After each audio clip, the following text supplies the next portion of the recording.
নজর রাখতে হচ্ছে সল্টলেকের দিকে। সল্টলেকে বৃদ্ধাকে বেহুশ করে লুট, পূর্বাচলে বাড়িতে ইন্টারনেট সংযোগের নামে ঢোকে সেই দুষ্কৃতী, তারপরে লুট চলে। প্রায় 2 লক্ষ টাকা গয়না লুটের অভিযোগ সামনে আসছে। বৃদ্ধাকে ইঞ্জেকশন দিয়ে বেহুশ করে চলে লুটপাট।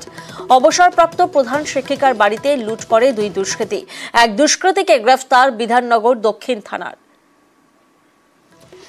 সল্টলেকে বৃদ্ধাকে বেহুশ করে লুটপাট চলে, পূর্বাচলে বাড়িতে ইন্টারনেট সংযোগের নামে ঢোকে লুট চলে। প্রায় 2 লক্ষ টাকার গয়না লুটের অভিযোগ সামনে আসছে।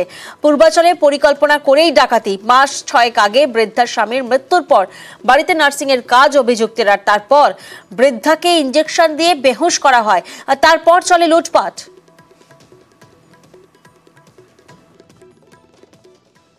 গতকাল দুপুরবেলা বিধাননগর দক্ষিণ থানার অন্তর্গত পূর্বাচল হাউজিং এস্টেটের 71 বছর বয়সী একজন মহিলা ছায়া সেনগুপ্ত আমাদের কাছে অভিযোগ জানান যে গতকাল সকালে 2 জন ব্যক্তি তার বাড়িতে আসেন, তার ইন্টারনেট সার্ভিস পরিষেবা দেওয়ার জন্য তার বাড়িতে আসেন এবং সেখানে একটি ইনজেকশনের মাধ্যমে তাকে অচেতন করে দেওয়া হয় এবং তার বাড়ি থেকে বেশ কিছু সোনার গহনা, টাকা চুরি করে নিয়ে যায় এবং 2টি মোবাইল ফোন চুরি করে নিয়ে যায়।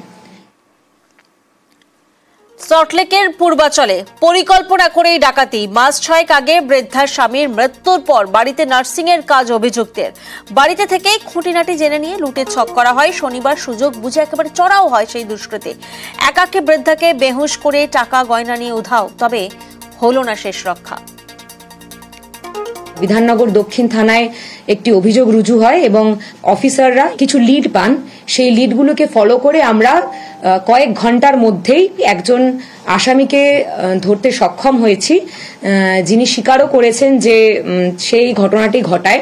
যে অ্যারেস্ট হয়েছে তার নাম হচ্ছে শুভঙ্কর মুখার্জি। তিনি যখন অসুস্থ ছিলেন, এই ব্যক্তি তাকে নার্সিং পরিষেবা দেওয়ার জন্য বেশ কিছুদিন তার বাড়িতে 24 আওয়ার্সের জন্য ছিলেন। তিনি তার ঘরের কোথায় কি যাবতীয় জিনিস রাখা আছে সেগুলো তখনই ফলো আপ করেছিলেন এবং পরবর্তীকালে তাকে অচেতন করে তার সুযোগ নিয়ে তার সেই ঘটনাটি ঘটায়।